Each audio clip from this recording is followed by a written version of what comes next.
A Study in Scarlet by Arthur Conan Doyle. Chapter 4. What John Rance Had to Tell. It was 1 o'clock when we left number 3, Lauriston Gardens. Sherlock Holmes led me to the nearest telegraph office, whence he dispatched a long telegram. He then hailed a cab, and ordered the driver to take us to the address given us by Lestrade. "There is nothing like first-hand evidence," he remarked. "As a matter of fact, my mind is entirely made up upon the case, but still we may as well learn all that is to be learned." "You amaze me, Holmes," said I. "Surely you are not as sure as you pretend to be of all those particulars which you gave." "There's no room for a mistake," he answered.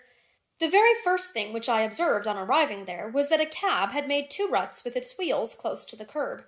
Now, up to last night we have had no rain for a week, so that those wheels which left such a deep impression must have been there during the night. There were the marks of the horse's hoofs, too, the outline of one of which was far more clearly cut than that of the other 3, showing that that was a new shoe. Since the cab was there after the rain began, and was not there at any time during the morning, I have Gregson's word for that, it follows that it must have been there during the night, and therefore that it brought those 2 individuals to the house." "That seems simple enough," said I, "but how about the other man's height?" "Why, the height of a man, in 9 cases out of 10, can be told from the length of his stride. It is a simple calculation enough, though there is no use my boring you with figures. I had this fellow stride both on the clay outside and on the dust within. Then I had a way of checking my calculation. When a man writes on a wall, his instinct leads him to write above the level of his own eyes. Now that writing was just over 6 feet from the ground. It was child's play." "And his age?" I asked. "Well, if a man can stride 4½ feet without the smallest effort, he can't be quite in the Syrian yellow. That was the breadth of a puddle on the garden walk which he had evidently walked across. Patent leather boots had gone round, and square toes had hopped over. There is no mystery about it at all. I am simply applying to ordinary life a few of those precepts of observation and deduction which I advocated in that article. Is there anything else that puzzles you?" "The fingernails, and the trichinopoly," I suggested. "The writing on the wall was done with the man's forefinger dipped in blood. My glass allowed me to observe that the plaster was slightly scratched in doing it, which would not have been the case if the man's nail had been trimmed. I gathered up some scattered ash from the floor. It was dark in color and flaky. Such an ash is only made by a trichinopoly. I have made a special study of cigar ashes. In fact, I have written a monograph upon the subject. I flatter myself that I can distinguish at a glance the ash of any known brand either of cigar or of tobacco. It is just in such details that the skilled detective differs from the Gregson and Lestrade type." "And the florid face?" I asked. "Ah, that was a more daring shot, though I have no doubt that I was right. You must not ask me that at the present state of the affair." I passed my hand over my brow. "My head is in a whirl," I remarked. "The more one thinks of it, the more mysterious it grows. How came these 2 men, if there were 2 men, into an empty house? What has become of the cabman who drove them? How could one man compel another to take poison? Where did the blood come from? What was the object of the murderer, since robbery had no part in it? How came the woman's ring there? Above all, why should the second man write up the German word Reich before decamping? I confess that I cannot see any possible way of reconciling all these facts." My companion smiled approvingly. "You sum up the difficulties of the situation succinctly and well," he said. "There is much that is still obscure, though I have quite made up my mind on the main facts. As to poor Lestrade's discovery, it was simply a blind intended to put the police upon a wrong track, by suggesting socialism and secret societies. It was not done by a German. The A, if you notice, was printed somewhat after the German fashion. Now, a real German invariably prints in the Latin character, so that we may safely say that this was not written by one, but by a clumsy imitator who overdid his part. It was simply a ruse to divert inquiry into a wrong channel. I'm not going to tell you much more of the case, Doctor. You know a conjurer gets no credit when once he has explained his trick, and if I show you too much of my method of working, you will come to the conclusion that I am a very ordinary individual after all." "I shall never do that," I answered. "You have brought detection as near an exact science as it ever will be brought in this world." My companion flushed with pleasure at my words, and the earnest way in which I uttered them. I had already observed that he was as sensitive to flattery on the score of his art as any girl could be of her beauty.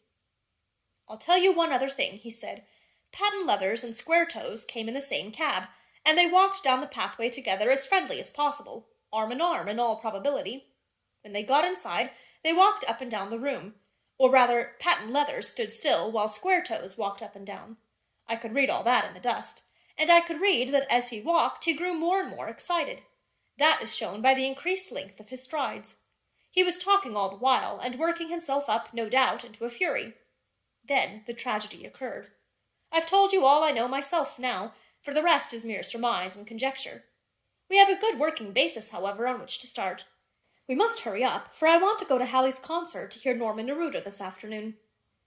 This conversation had occurred while our cab had been threading its way through a long succession of dingy streets and dreary byways.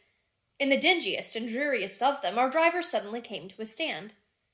"That's Audley Court in there," he said, pointing to a narrow slit in the line of dead-colored brick. "You'll find me here when you come back." Audley Court was not an attractive locality. The narrow passage led us into a quadrangle paved with flags and lined by sordid dwellings.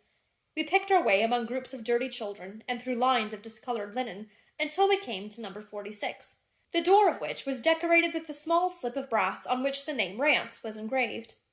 On inquiry, we found that the constable was in bed, and we were shown into a little front parlour to await his coming. He appeared presently, looking a little irritable at being disturbed in his slumbers. "I made a report at the office," he said. Holmes took a half-sovereign from his pocket and played with it pensively. "We thought that we should like to hear it all from your own lips," he said. "I shall be most happy to tell you anything I can," the constable answered, with his eyes upon the little golden disc. "Just let us hear it all in your own way, as it occurred." Rance sat down on the horsehair sofa and knitted his brows as though determined not to omit anything in his narrative. "I'll tell it you from the beginning," he said. "My time is from 10 at night to 6 in the morning. At 11 there was a fight at the White Hart, but bar that, all was quiet enough on the beat. At 1 o'clock it began to rain, and I met Harry Murcher, him who has the Holland Grove beat, and we stood together at the corner of Henrietta Street a-talkin'. Presently, maybe 'bout 2 or a little after, I thought I would take a look round, and see that all was right down the Brixton Road. It was precious dirty and lonely. Not a soul did I meet all the way down, though a cab or two went past me. I was a-strollin' down, thinking between ourselves how uncommon handy a 4 of gin hot would be, when suddenly the glint of a light caught my eye in the window of that same house. Now, I knew that them 2 houses in Lauriston Gardens was empty, on account of him that owns them, who won't have the drains seed to, though the very last tenant what lived in one of them died of typhoid fever. I was knocked all in a heap, therefore, at seeing a light in the window, and I suspected as something was wrong. When I got to the door—" "You stopped, and then walked back to the garden gate," my companion interrupted. "What did you do that for?" Rance gave a violent jump, and stared at Sherlock Holmes with the utmost amazement upon his features. "Why, that's true, sir," he said, "though how you come to know it, heaven only knows. You see, when I got up to the door, it was so still and so lonesome that I thought I'd be none the worse for someone with me. I ain't afeard of anything on this side of the grave, but I thought that maybe it was him that died of the typhoid inspecting the drains what killed him. The thought gave me a kind of turn, and I walked back to the gate to see if I could see Murcher's lantern, but there wasn't no sign of him, nor of anyone else." "There was no one in the street?" "Not a living soul, sir, nor as much as a dog. Then I pulled myself together, and went back and pushed the door open.